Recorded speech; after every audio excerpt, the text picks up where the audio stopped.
Malaika, thank you so much for joining us on CNBC-TV18 Weekender. You're one of the many talented people who've made it in the showbiz on your own. You had no connections whatsoever. How was life growing up? I know that you were independent since a very early age. In fact, you took care of your sister Amrita. I wouldn't say I took care of her, but I guess that came out of a necessity because my mom was working. So I guess like they call us latchkey kids. That's what it is. So if your parents are working and you have no choice but to then come home and fend for yourself and all of that. Not that I think that's what probably made me the person that I am today.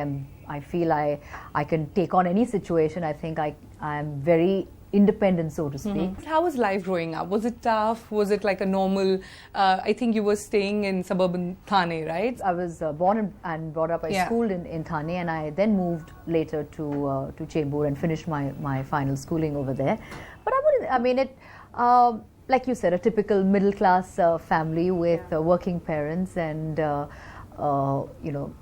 you say, every day is a bit of a struggle, but never did my parents ever make us feel. I would say my mom. I think she's the one who's been the driving force behind us and constantly looking over us and taking care of us. And we believe you were a complete tomboy when you were growing up, right? And can you share with us some incidents, some anecdotes from your childhood? I was nothing like this, like you see over here, all prim and poised over here. I was nothing like this as a kid. I was a complete,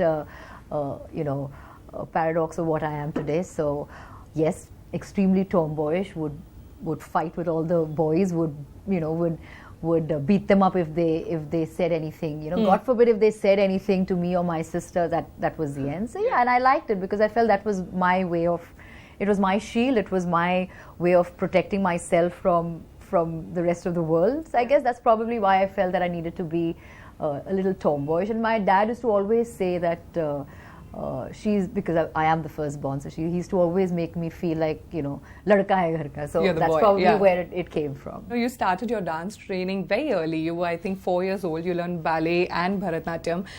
You were great in sports as well. My two passions in my growing up years was dance and sport, and I actively pursued it till as long as I could. And I'm glad my mom pushed me to do it. It wasn't easy, but I still remember we used to stay in Thane, and I was learning ballet with this really amazing, ballet teacher, and she used to take me all the way from Thane to town, which is Kolaba, and it wasn't easy. I used to do that thrice a week. She was a working, mom, and for her to finish work, pick me up, take me to class, so I have to say, but she was like, we got to do it because you love it, you enjoy it, and we can see that, spark in you. So with sport was something that I think that was my release.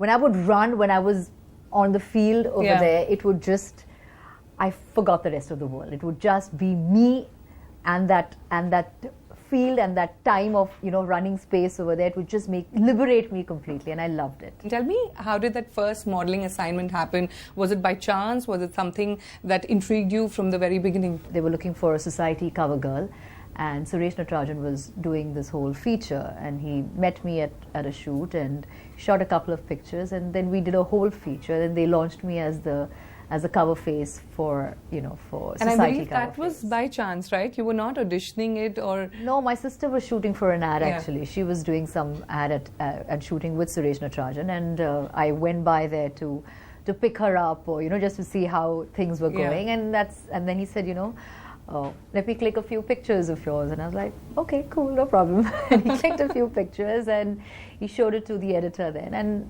like they say, the rest is history. Yes, and you catapulted into fame quite literally with your item number, Chaiyya Chaiyaa. And from there on, there's been no looking back. And you've often said that you enjoy dancing more than acting. Why is that so? It was just an easy way out, maybe. No.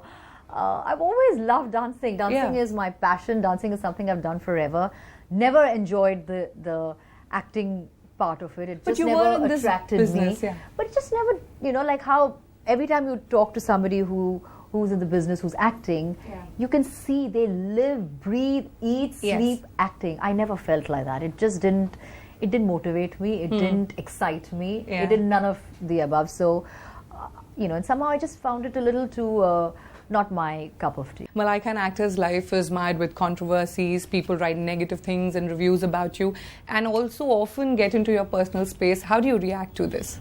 I'm thick-skinned, so...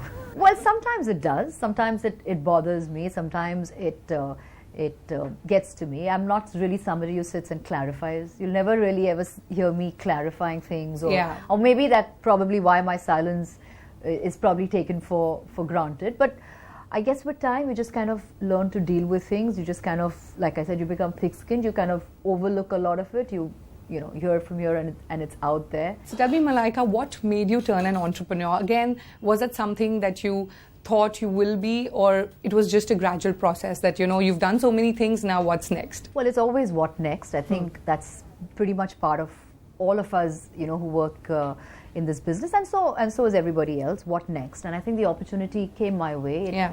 It literally was at my doorstep, and I kind of mulled over it. I thought over it, and I said, I think it's the best, possible way to kind of take myself forward. It's literally an extension of me, and at the same time do something that I really enjoy. So that's where the whole seed was put in and planted in my head, and I just said, fine, let me just go with the flow. I knew nothing about it. TheLabelLife.com is a one-stop destination for women for curated clothing, home decor and accessories.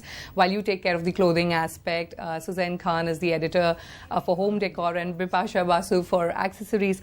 How did all three of you come together? It all started with a very dear friend of mine, Preeta Sutankar. She approached me, and she by then she had already wanted to float the home life, the home part of it with Suzanne, and I think that's where they ventured first, and then she came to me with the idea of clothing, of curating clothes, and like I said, it seemed really exciting. It seemed like a new facet to explore, to see what's out there. I knew like nothing about online.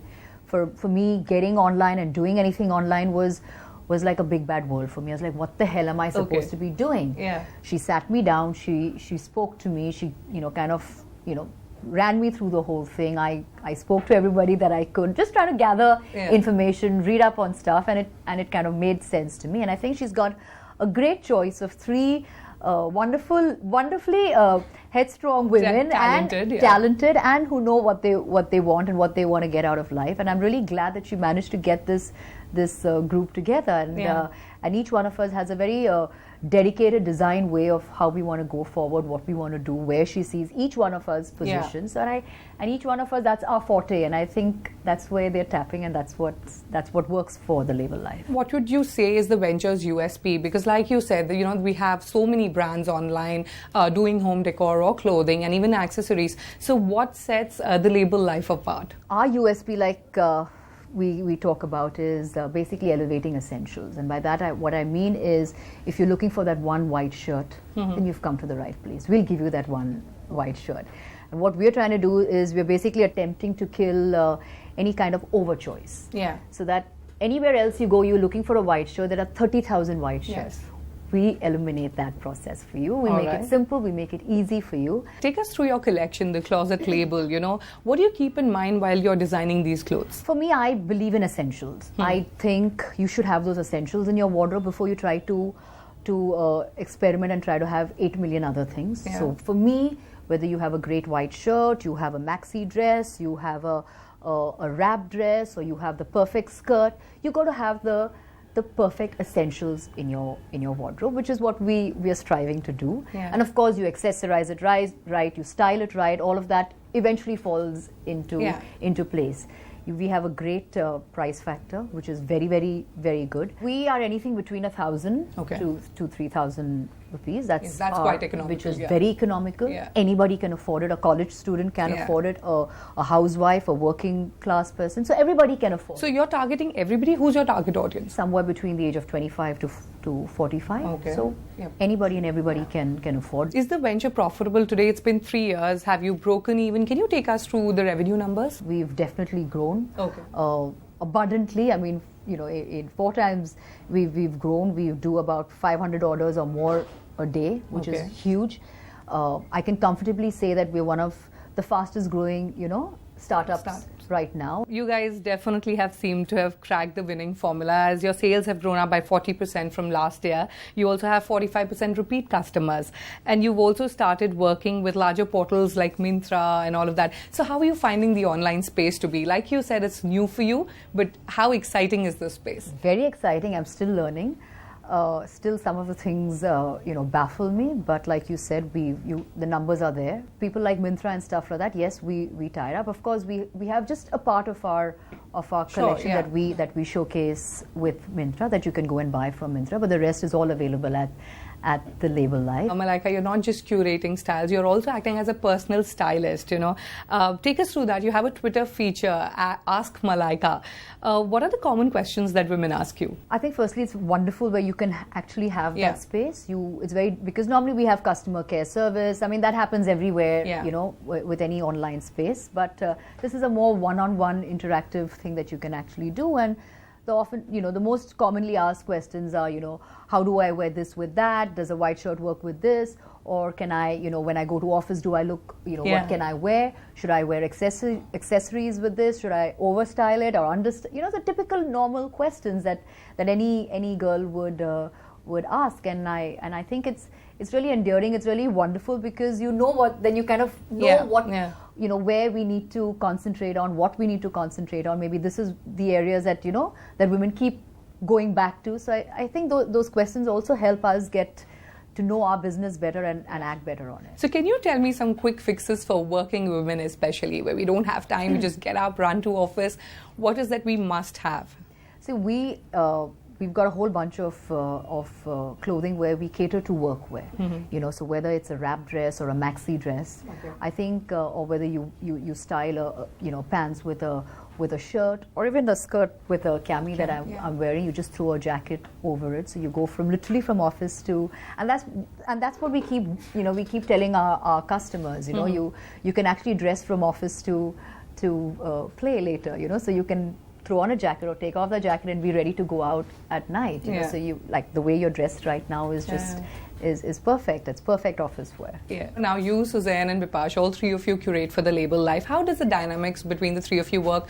I understand that three of you have different segments to cater to, but sometimes does that happen that you're suggesting her on something, she's suggesting you about clothing? So far, not really. Okay. I think we have our work cut out pretty specific for each one of us, and I think each one of us knows what we're good at. Even though I may feel that I have a great eye on detail for home decor, I personally think I do, but I think that's not really my area and my space of expertise. And I think Suzanne knows it like the back of her hand, and she does a fantastic job. So I don't ever see where we ever have to get into each other's space. We complement each other, and I think I always say that women should elevate each other and not pull each other down. You should always do that, and I think that's pretty much what we do. We always encourage each other. Tell me, what has been the toughest part about being an entrepreneur? I think initially was trying to nail the right customer, who I think that was the toughest initially. Of course,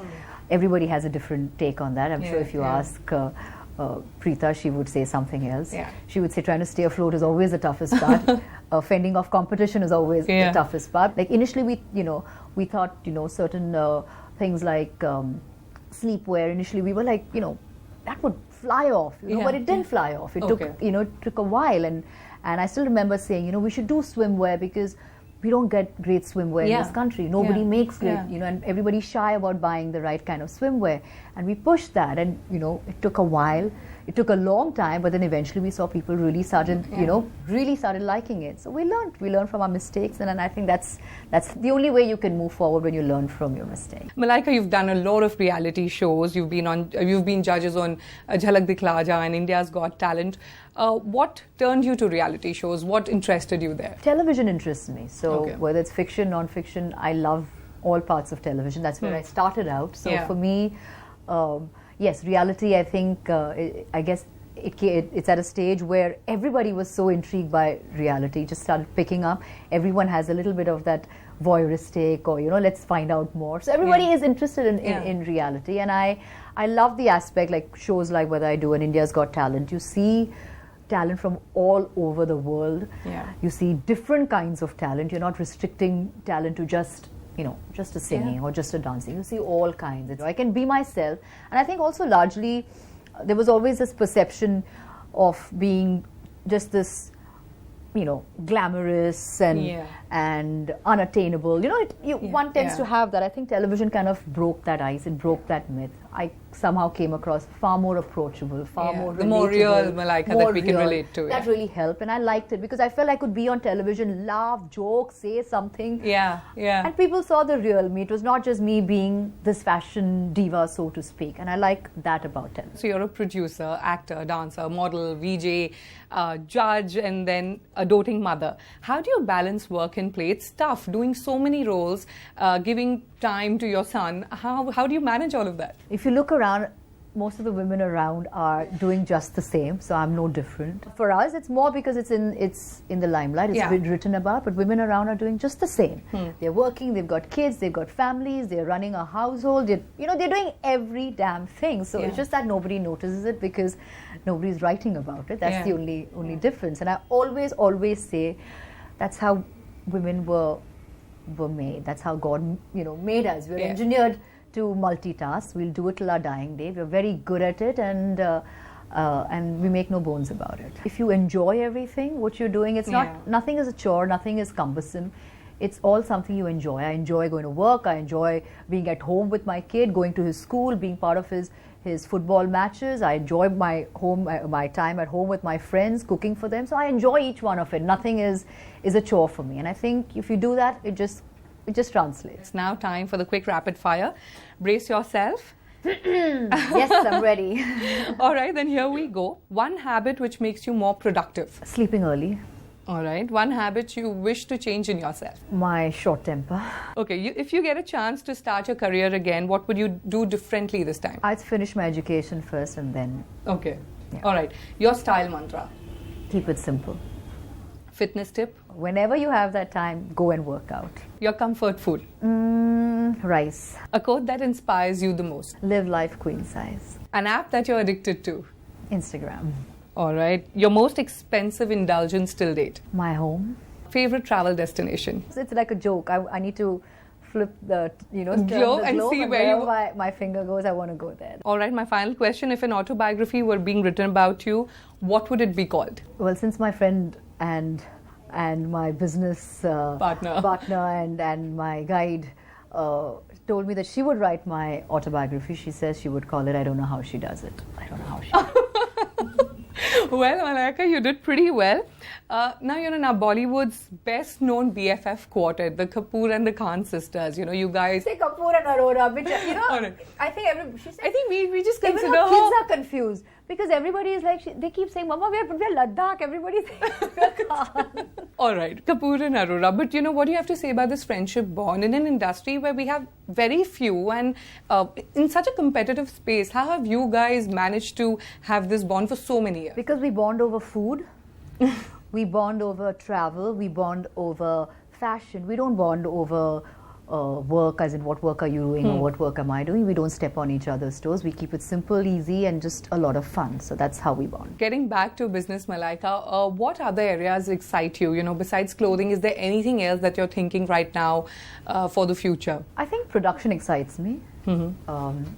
I don't ever see myself as a director, but production excites me. So I'd like to produce content which eventually I'd like to put out there, and not necessarily... They don't necessarily have to be my ideas. I think, I'd like to, explore other people's ideas, get them on board, and that's something I would like to do. So content for whether it's television, whether it's online, whatever. But I'd like to eventually do that. And the other thing which I love doing, like I said, food is a passion with me. Is I would love to open a restaurant. Any timeline you've given yourself? Well, you always put it as a 5-year plan, right? Aren't we all on a 5-year plan? So yes, I always say that. That's something I'd also love to do. Would you also look at turning investor, another role perhaps that you'd want to do? A lot of celebrities, like Bowman Irani, Hrithik Roshan, they've all invested in startups. Would you also be going down that road? I just say everybody invest in our startup. Why would I want to invest in anybody else's startup? Invest in ours and guarantee you will not regret it. That's the quickest pitch I've ever seen. You won't regret it. Shark Tank. One message that you would like to give to all the women out there? Be independent. I think it's very, very essential.